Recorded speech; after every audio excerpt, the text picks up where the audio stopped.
Kung hindi ikaw ang sumira, hindi ikaw ang dapat mag-sorry.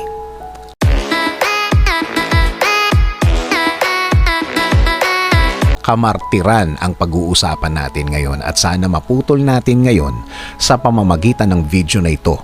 Kung hindi ikaw ang sumira, hindi ikaw ang dapat mag-sorry. Hindi ikaw ang dapat mag-adjust. Hindi ikaw ang dapat magdusa. Meaning, hindi naman ikaw ang hindi tumupad sa usapan. Hindi naman ikaw ang nagsinungaling. Hindi ikaw ang sumira ng tiwala. Hindi ikaw ang nakalimot. Siya naman at hindi ikaw. Ibig sabihin, kung wala kang kasalanan, hindi ikaw ang dapat ang magdusa dito. Hindi ikaw dapat ang nahihirapan. Wala ka namang ginawa kundi ang umasa at gumawa ng tama. At forever na ikaw ang nag-a-adjust. Unfair. Napaka-unfair. At alam kong matagal ka nang nasa ganyang sitwasyon. And guess what?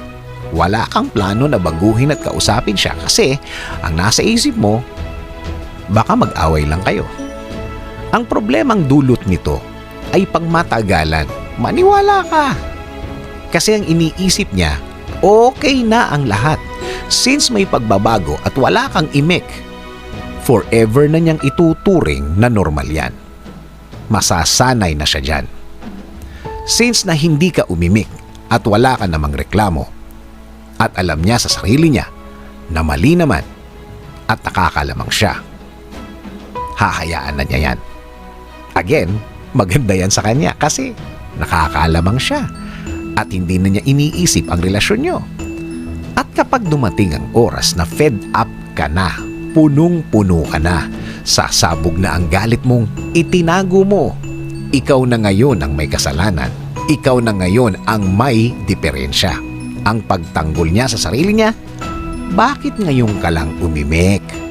At eto pa, kahit nagpapasensya ka, alam kong deep inside, habang pinalalampas mo ang lahat ng ginagawa niya, lalong lumalalim ang galit mo sa kanya.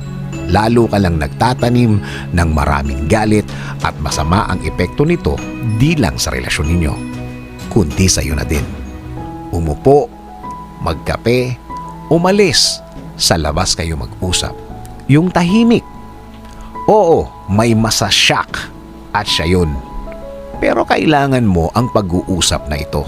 Maniwala ka, darating at darating ang panahon ng pag-uusap.